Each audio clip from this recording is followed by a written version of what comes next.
Oke guys, sebelum melanjutkan, jangan lupa like dan komen. Dan yang baru bergabung, jangan lupa subscribe dan aktifkan loncengnya.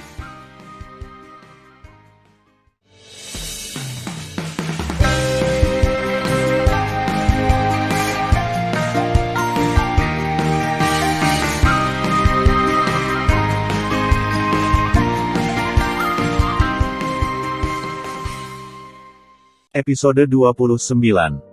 Melanjutkan cerita sebelumnya. Yu Yunxi tersenyum dan sangat menawan. Tidak masalah. Putra mahkota dan pangeran kelima semuanya tahu bahwa tuanku telah tinggal di rumahku selama bertahun-tahun.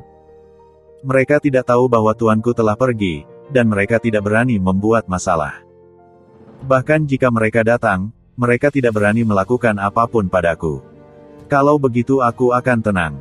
Tan Yun berkata, "Oh, omong-omong, Yunxi, kamu bilang ingin aku membantu, atau kamu akan mati. Ada apa?"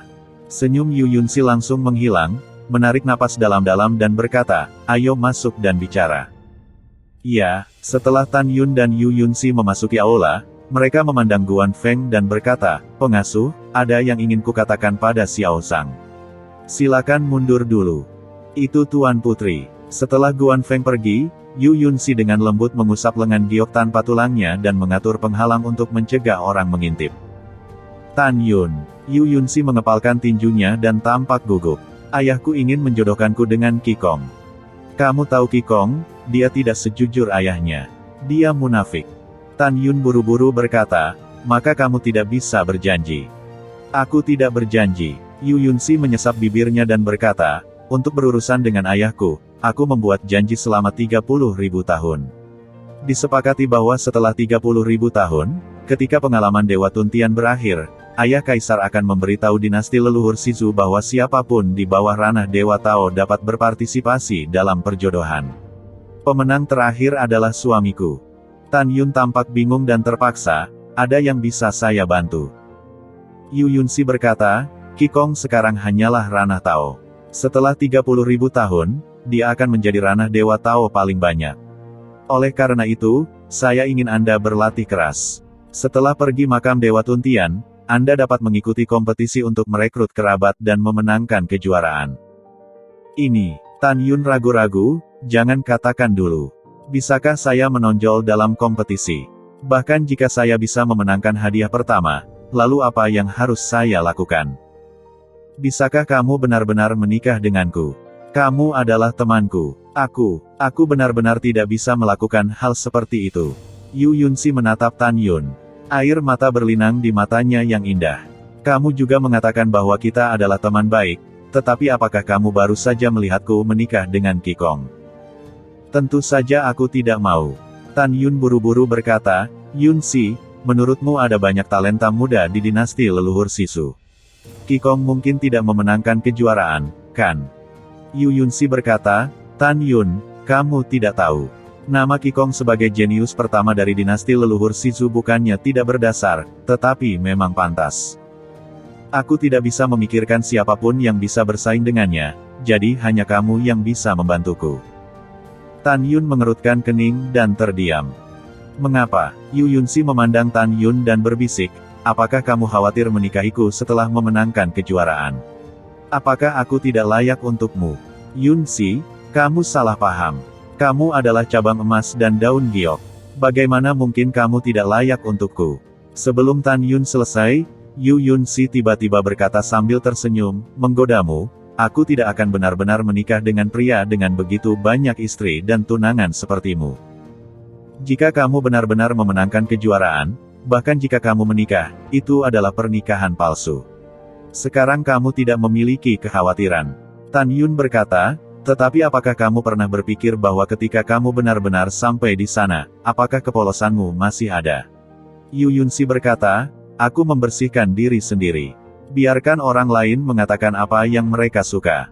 Lebih baik daripada aku menikah dengan Qi Gong dan dicemarkan olehnya."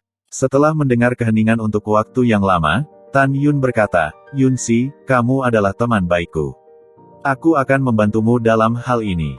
Jika Qi Gong bertarung sampai akhir, aku akan mengalahkannya dengan segala cara." Mendengar pidatonya, Yu Yunxi tersenyum. Cukup menarik. Itu perlu. Tan Yun tertawa.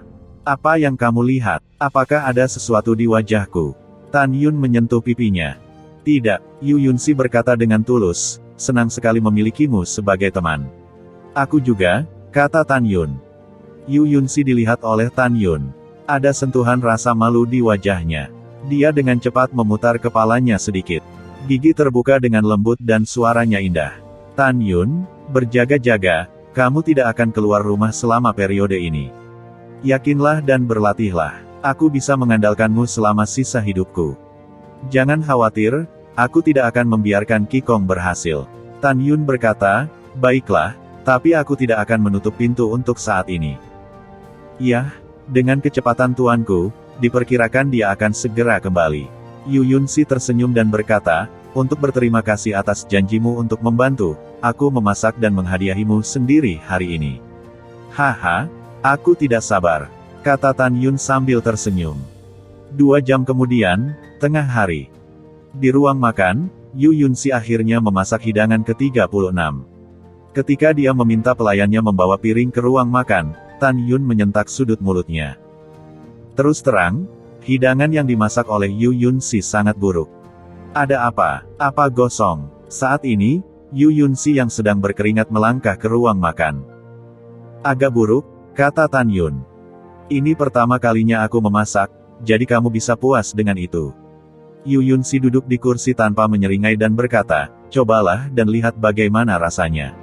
Mendengar bahwa Yu Yunsi sedang memasak untuk pertama kalinya, Tan Yun merasakan arus hangat mengalir di hatinya, jadi dia menjawab, duduk dan mulai mencicipinya. Begitu makanan dimakan, rasanya hampir asin sampai pahit. Namun, Tan Yun tetap tidak berubah. Ini sangat-sangat enak. Selain warnanya yang tidak memenuhi syarat, bisa dikatakan memiliki semua rasa. Sungguh, kamu harus makan lebih banyak. Yu Yunsi berkata dengan gembira. Oke, Tan Yun berkata dan makan. Melihat Tan Yun makan dengan nikmat, Yu Yunsi bingung. Apakah ini benar-benar enak? Jadi dia menggigit kecil sumpitnya dan segera memuntahkannya. Pada saat ini, dia menatap Tan Yun dan menunjukkan tatapan rumit di matanya yang indah. Putri ketujuh, apakah kamu di sana? Tiba-tiba, suara ketidakpedulian datang dari luar ruang makan. Tan Yun menemukan bahwa wajah Yu Yunsi berubah dan bertanya, siapa yang datang? Pangeran kelima, kata Yu Yunsi, kurasa dia tidak berani menggangguku. Dia pasti ingin menggertakmu. Kamu tetap di sini dan jangan keluar. Yu Yunsi bangkit dan berjalan keluar dari ruang makan. Di luar ruang makan, seorang pemuda tampan berjubah emas berhenti dan berdiri. Pria ini adalah Yusan, pangeran kelima. Yusan diikuti oleh 2 pengawal, salah satunya mengenakan baju besi perak. Di ranah kaisar raja leluhur penuh dengan kekuatan. Yang lainnya mengenakan baju besi kuning adalah pengawal emas, ranah kaisar suci leluhur. Di dinasti leluhur Sisu, pengawal dibagi menjadi pengawal biasa dan pengawal elit.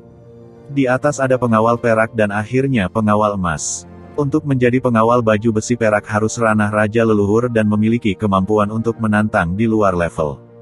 Jika tidak, mereka tidak memenuhi syarat. Begitu juga penjaga baju besi emas. Aku tidak tahu mengapa saudara kelima datang ke sini. Yu Yunsi bertanya. Menatap Yu Yunsi yang penuh kasih sayang dari Yusan membungkuk dan berkata, saya mendengar bahwa kakak perempuan saya Huang datang untuk menyusahkan Anda hari ini. Meskipun Anda memukulinya, saudara Yunyi, saya orang yang berakal sehat. Itu bukan salahmu. Saya seorang saudara laki-laki. Saya akan datang dan memberi Anda kompensasi untuk saudara perempuan saya Yunyi. Yu Yunsi mencibir di dalam hatinya. Meskipun Yusan memiliki kata, baik, di namanya, dia sama sekali bukan generasi yang baik. Sejak dia datang, itu pasti pendatang yang buruk. Memikirkan hal ini, Yu Yunsi berkata, kakak kelima serius. Bagaimana dengan saudari 7? Aku melihat saudari 3 sakit. Aku hanya memberinya pelajaran untuk ayahku. Saya menerima permintaan maaf saudara Yusan. Jika tidak ada yang salah, silakan kembali. Yusan mendengar Yu Yunsi berkata bahwa saudara perempuannya tidak dibesarkan dengan baik. Dia tidak menunjukkan ketidaksenangan di wajahnya, tapi hatinya terbakar amarah. Yu Yunsi, kamu berani memarahi adikku karena dibesarkan dengan buruk. Tunggu, suatu hari, Kamu akan dipersatukan kembali dengan ibumu. Menahan amarahnya, Yusan berkata sambil tersenyum, jangan sibuk mengantar para tamu. Selain meminta maaf padamu, aku punya permintaan yang tidak baik untuk saudaraku. Mengatakan, Yu Yun si acuh tak acuh. Yusan berkata sambil tersenyum, saya mendengar bahwa adik perempuan Kaisar ketujuh merekrut seorang penjaga pribadi. Meskipun ini kesempurnaan agung di ranah Kaisar leluhur, dia dapat dengan mudah menghapus penjaga adik ketiga di ranah Kaisar Raja leluhur. Saudari, pengawal baju besi perak sangat tidak puas, jadi dia ingin datang dan bersaing dengan pengawal bernama Xiao Zhang. Apakah ini benar-benar hanya duel? Yu Yunxi melirik Yusan. Saudara 5, buka saja jendela atap dan katakan yang sebenarnya. Bukankah kamu hanya ingin menyusahkan Xiao Zhang? Katakan apa yang kamu miliki. Jangan bertele-tele, karena latihanmu benar-benar menjijikkan. Wajah Yusan tenggelam. Putri ketujuh harus mengatakannya secara langsung, Saudara Wei meletakkan kata-katanya di sini. Kamu menggertak saudari ketigaku. Aku tidak peduli denganmu di hadapan ayah. Namun, Xiao Zhang, seorang budak anjing, berani mengolok-olok saudari Kaisar ketigaku. Ini adalah kejahatan besar menurut aturan istana. Cekikikan gelombang, Yu Yunxi tiba-tiba tertawa, yang merupakan semacam ejekan, saudara kelima, apakah kamu salah? Xiao Zhang berasal dari keluargaku. Ini adalah kebebasannya, hanya untuk saudari Kaisar ketiga yang menimbulkan masalah dan menuduh Xiao Zhang secara salah. Mengapa kamu membodohi dirimu sendiri? Yu Yunxi tidak lihai. Dalam pidato singkatnya, ejekan Tan Yun terhadap Yu Yunyi benar-benar dilupakan. Yah, kurasa aku membuat kesalahan. Yusan berkata dengan suara yang dalam, ngomong-ngomong, aku saudara kelimamu. Aku pengawalmu. Aku ingin meminta nasihat pengawal pribadimu. Tidak bisakah aku memberikan wajah ini? Yu Yunxi tersenyum. Kakak kelima mengatakan semuanya karena alasan ini. Aku tidak bisa menghentikanmu. Namun, saya ingin menanyakan pendapat Xiao Zhang. Jika dia setuju, saya tidak punya pendapat. Xiao Zhang, keluarlah. Bawahan patuh. Tan Yun melangkah keluar dari ruang makan, berhenti di samping Yu Yunxi, membungkuk pada Yusan dan berkata, aku telah melihat pangeran kelima. Tidak ada hadiah. Yusan menatap Tan Yun, orang-orang pangeran ingin bertanya padamu, tidakkah kamu menolak? Laporkan kembali ke pangeran kelima.